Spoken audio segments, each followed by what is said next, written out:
MotorWeek is made possible by Rock Auto, Tire Rack, and Die Hard.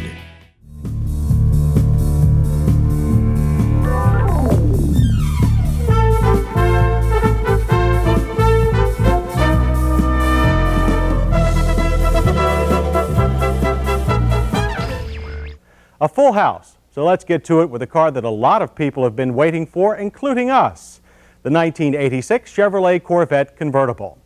It's the first Corvette Roadster since this 1975 model. So how come it took almost 11 years to make it back on the road?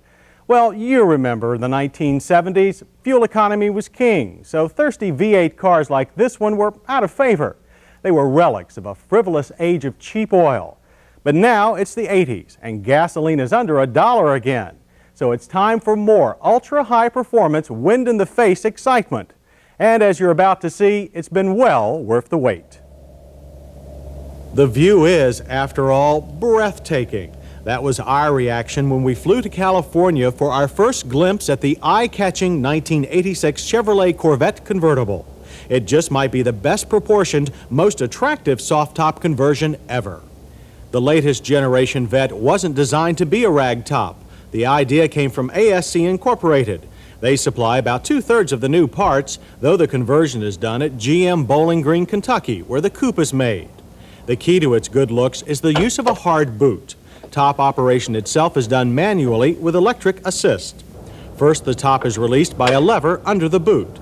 The boot itself is next unlatched by one of 3 switches in the doors and console. Once the boot is raised and the top is unlatched at the windshield header, it's lowered manually and the boot is snapped back into place. When all the parts line up right, it takes no more than 15 seconds. But there is a drawback. The top takes up much of the behind-the-seat cargo space. It's also restricted by the lip from the structural bulkhead. That's the only extra support added to the Roadster that's readily apparent. The supports compensate for loss of body rigidity provided by the coupe's targa top bracing. Others include a large X-brace added under the car and this larger frame rail in front of the engine. The steering column and its mounting system have been stiffened, and spring-loaded conical wedge pins are used for a solid joint across the doors. The end result is a convertible that seems much stiffer than the coupe with its hardtop panel removed. In tight turns, there's little cowl shake. The steering wheel no longer vibrates, and the windshield frame has stopped dancing the twist. There's also a windscreen between the mirror and windshield frame that reduces interior turbulence to a minimum. We actually had less chance to find that out when we took delivery of a second Roadster back on the East Coast. At least April showers proved the top was leak-proof. All 6,000 1986 Corvette convertibles are designated pace cars for the 70th running of the Indianapolis 500. They come with decals to be attached only if the owner wants them. On Memorial Day, the actual pace car will be flown by test pilot Chuck Yeager. It must really have the right stuff, since except for a warning light bar, production cars are identical to the actual Pacer. On our own race course in Summit Point, West Virginia, the Roadster was lacking only in comparison to a coupe equipped with the Z51 suspension. You can't get it on the convertible, and that's not necessarily a bad thing. The convertible is meant to be a softer riding car than the coupe. This is accomplished mostly by lower tire pressures and new deflective disc shock absorbers. Since with the top up or down, the Roadster has more wind resistance than the coupe, the soft top is also slower, but not by much. 0 to 60 is only 6.6 seconds, and a rapid quarter mile is 14.7 seconds at 94 miles per hour.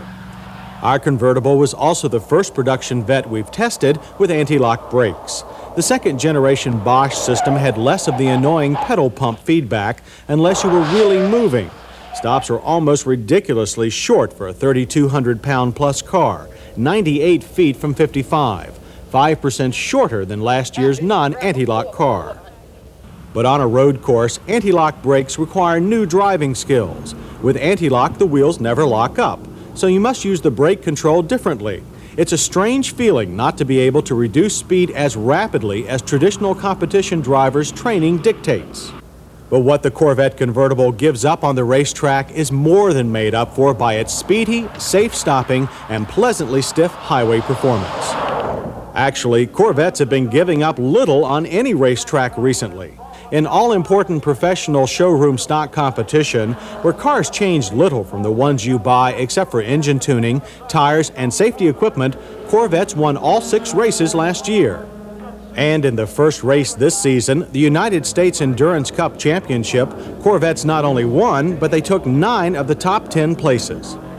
Against more exotic competition, a Corvette placed 3rd overall at the last 12-hour Sebring endurance race, a remarkable feat for a mass-production car. So even at a somewhat overwhelming $32,032 price tag, the new Corvette Convertible is pretty remarkable.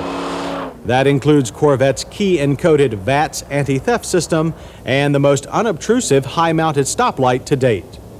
Style, ultra-high performance, and race-proven reliability, all bow-tied up in one of the most strikingly beautiful automotive packages ever under the sun.